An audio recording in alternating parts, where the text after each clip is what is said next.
quadratic equation. ഇതൊരു equation പറയട്ടെ. അത് quadratic equation ആണ് അല്ലെങ്കിൽ പറയോ?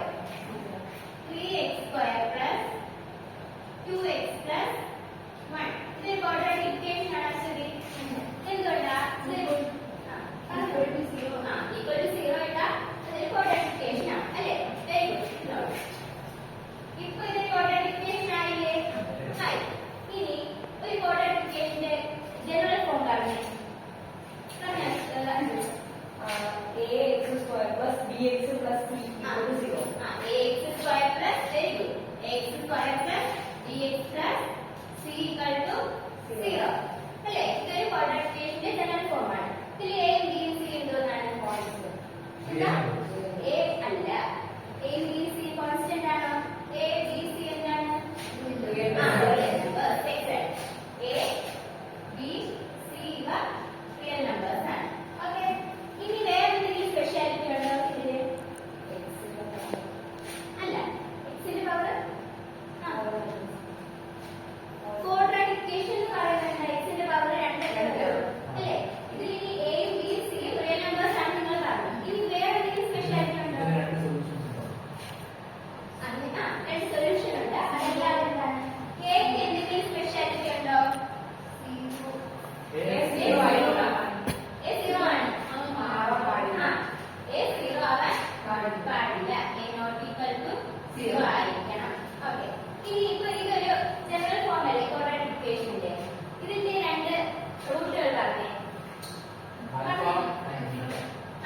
Alpha and beta. Alpha and beta രണ്ട് റൂട്ടുകളാണ്. എങ്കിൽ ആൽഫ പ്ലസ് ബീറ്റ എന്തായിരിക്കും? ആൽഫ പ്ലസ് ബീറ്റ എന്തായിരിക്കും? Very good. അതാരാ പറഞ്ഞേ? ശരൺ എല്ലാവരും ക്ലാപ്പ് എടുത്തേ. അടുത്തത് ആൽഫ ഇൻറ്റു ബീറ്റ എന്തായിരിക്കും? അശ്വതി പറഞ്ഞേ. Very good. C by a. അശ്വതിക്ക് ക്ലാപ്പ് എടുത്തേ. Alpha plus beta b by a. Alpha into beta c by a അല്ലേ? ഇനി ഞാൻ നിങ്ങളെ കഴിഞ്ഞ ക്ലാസ്സിൽ ഡിസ്ക്രിമിനന്റ് എന്ന ടൈം പഠിപ്പിച്ചില്ലേ? എന്താണ് ഈ ക്വാഡ്രാറ്റിക് ഇക്വേഷനിൽ വരുന്ന b സ്ക്വയർ മൈനസ് 4ac അല്ലേ? ഇതല്ലേ ഡിസ്ക്രിമിനന്റ്. ഇത് രണ്ടും b സ്ക്വയർ 4ac ഈക്വൽ ആയല്ല ഈ റൂട്ട്. ഇതിന്റെ റൂട്ട് എന്തായിരിക്കും?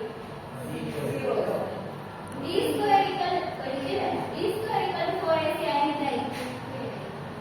റൂട്ട് ഈക്വൽ ആയിരിക്കും അല്ലേ? Very good. ഇനി അടുത്തത് b square less than 4ac ആണെങ്കിലോ? അതായത് പറഞ്ഞേ. ശരണ്യന്റെ അൺറിയൽ എന്ന് ഉദ്ദേശിച്ചത് എന്താ? എന്താ? റിയൽ അല്ല. അതിന് പേര് പറയും. Very good. എന്താ? ഇമാജിനറി ആയിരിക്കും. റൂട്ട് ഇമാജിനറി ആയിരിക്കും. ഇപ്പൊ നമ്മൾ ഇന്നത്തെ ക്ലാസ്സിൽ എന്തൊക്കെയാണ് നോക്കിയേ? ഒരു ക്വാഡ്രാറ്റിക് ഇക്വേഷനെ